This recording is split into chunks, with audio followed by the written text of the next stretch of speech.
Сәлем достар, біз бүгін білім беру платформаларымен танысатын боламыз. Яғни бұл платформаларды мектепте, бастауыш сыныптарда, жоғарғы мектеп оқушыларына, сонымен қатар университет қабырғасында білім алушыларға да қолдануға болады. Бүгінгі біздің жұмыс жасайтын платформаның атауы WordAll деп аталады. Поискқа жазып, бірінші шыққан сайтқа кіреміз. Ол кезде сіздер егер тіркелмеген болсаңыздар, тіркелу шығады. Мысалға, мен көрсету үшін шығайын. Тіркелу. Бұл жерде бар жоқ өздеріңіздің почталарыңызбен парольдарыңызды қайталап жазсаңыздар болғаны, және еліңізді таңдайсыз. Бірақ мен тіркеліп қойғандықтан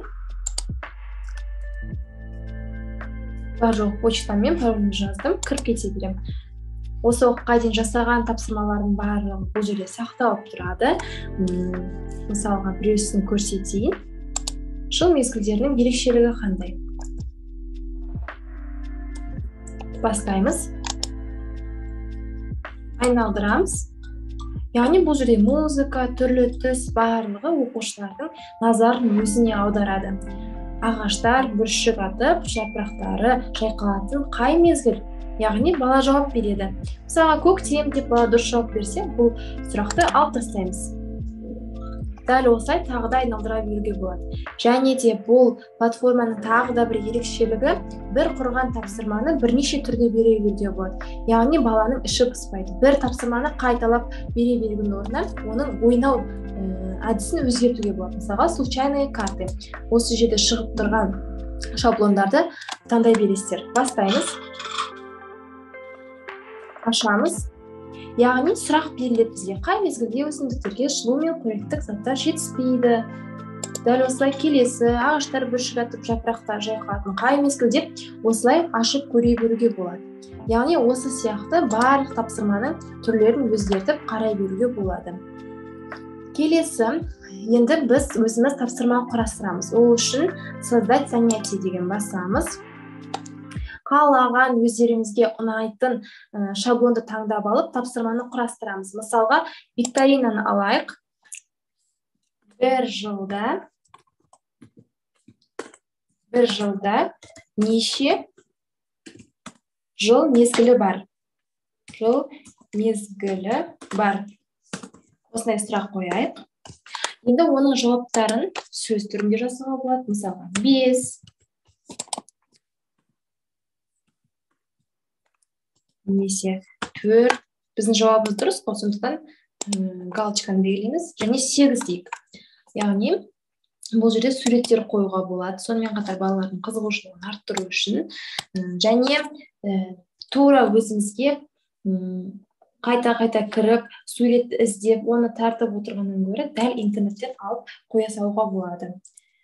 Жыл мезгілдері. Жыл мезгілдері. Поиск. Жыл мезгілде бізге суреттер дайым көп шыға келеді. Осы суретті таңдаймыз. Міне ол жерге қойылып қалды. Мына жерге тағы да суреттер қояйық. Весна дей салайық. Весна. Қоямыз. Сіздер тапсырманы өздеріңізге ұнағанына қарай, суреттерді тапсырманың күрделілігіне қарай орналастырып қоя бересіздер.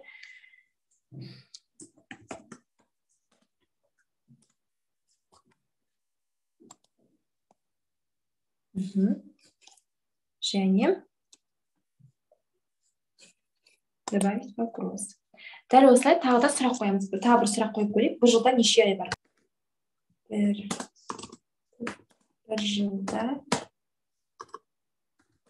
неше ай бар?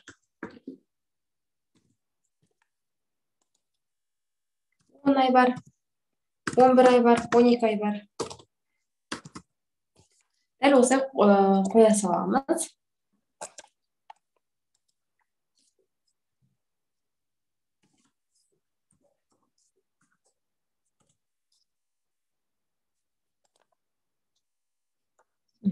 Немесе былай сурет қоймай қоюға да болады, өздеріңіздің қалауларыңыз бойынша.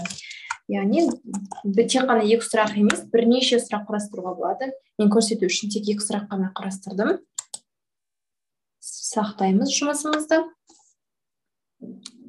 Енді тапсырманы орындап көрейік. Бізде бірінші викторина деген таңдаған болатынбыз, иә? Бастаймыз.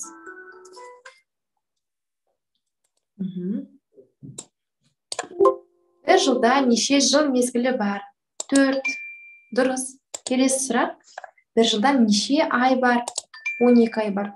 Яғни бала дұрыс жауап берген кезде оған осындай жауаптар шығып, және осындай музыка арқылы балалардың көңілін аударамыз. Мысалға, қате белгілеп көрейік. Дұрыс емес. Яғни бірден бізге дұрысы қайсы екені көрсетіледі. Енді басқаша шаблон таңдап көрейік. 4 түрлі шаблонын ойнауға болады екен бұл ойында.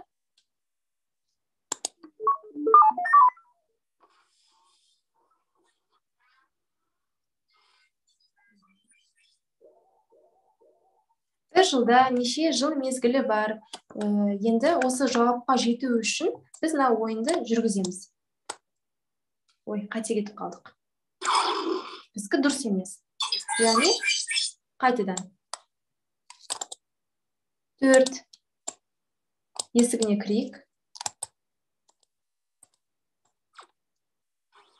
Дұрыс. Осылай балалардың көңілін өзіне аударта аламыз. Осылай келесі сұрақта бола береді.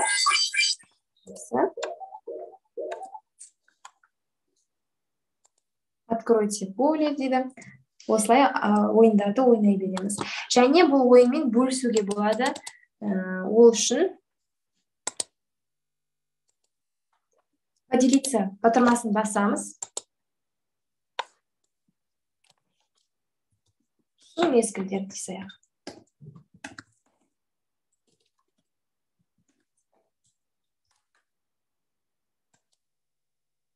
Сақтадық. Және осы жерден ссылканы копировать етіп алып, өзіміздің оқушыларымызға жібере беруге болады. Назарларыңызға рахмет. Келесі сабақта тағы да әртүрлі платформалармен танысатын боламыз. Егер сіздерге видео ұнаған болса, лайк басып, комментарий жазып, менің каналыма тіркелуді ұмытпаңыздар. Рахмет, сау болыңыздар.